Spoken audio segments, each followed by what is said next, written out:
Myriam Dupuis, donc je suis scénariste. J'ai fait des études de cinéma, j'ai d'abord commencé à travailler dans la production et j'écris essentiellement, voire exclusivement, des projets de genre. Alors, je m'appelle Émilie Dubois, à la base je suis productrice, j'ai produit une quarantaine de courts-métrages et je viens tout juste de rejoindre une société qui s'appelle Insolence Production.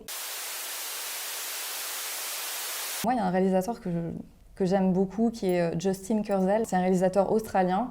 Et en fait, ce que j'aime chez lui, c'est qu'il est toujours d'une précision absolue en fait, dans ses films. Alors moi, si je devais prendre un café, ce serait avec Catherine Bigelow. Catherine Bigelow, c'est la réalisatrice de Des Mineurs, pour lequel elle a été la première femme à recevoir l'Oscar. C'est aussi la réalisatrice de très grands films de genre, comme notamment Aux frontières de l'aube ou Strange Days. Et moi, quand je grandissais fan de cinéma dans ma petite ville de banlieue où il n'y avait même pas de vidéoclub, je regardais ces films sur VHS en me disant mais c'est exactement ce que je veux faire, quoi. Ouais, Catherine Bigelow, définitivement, je pense qu'elle a rendu possible plein de choses pour les réalisatrices, en tout cas de ma génération, quoi. S'il fallait peut-être en choisir qu'une seule, moi je m'attarderais plutôt sur les personnages. Alors moi, je dirais que pour faire un bon film de genre, déjà, faut accepter le contrat qui est passé avec le spectateur quand il va voir un film de genre. Ça veut dire respecter les codes, mais respecter les codes, ça ne veut pas dire appliquer un cahier des charges. Ça veut plutôt dire avoir à sa disposition une boîte à outils qui est géniale, qui est héritée de dizaines d'années de tradition et dans laquelle on peut piocher pour justement trouver un moyen d'expression qui soit à la fois personnel et, on l'espère, original.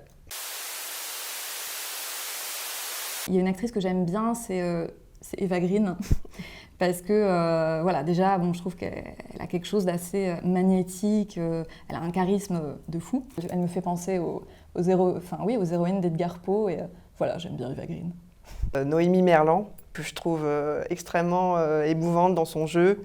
Elle a cette capacité de déclencher l'émotion chez le spectateur en faisant finalement pas grand-chose.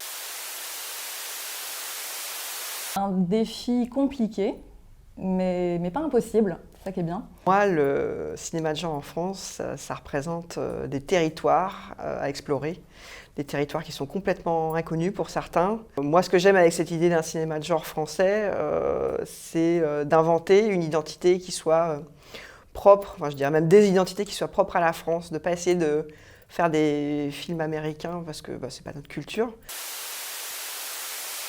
Rio Bravo, c'est un film réalisé par Howard Hawks, c'est un western qui a inspiré énormément de films de genre, notamment Assaut de John Carpenter. Donc ouais, Rio Bravo, définitivement. Je conseillerais Sorcerer de Friedkin. C'est un remake du Salaire de la peur de Clouzot, du coup. Bon, je conseille les deux, quoi, le Salaire de la peur et Sorcerer.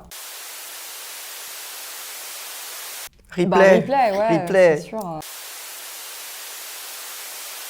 Je pense qu'on ne pouvait pas ne pas participer, on était trop excités par le concept pour ne pas le faire. Et donc ça a été une décision qui a pris à peu près 0,1 seconde. Voilà. Donc on ne pouvait pas ne pas le faire, c'était obligé.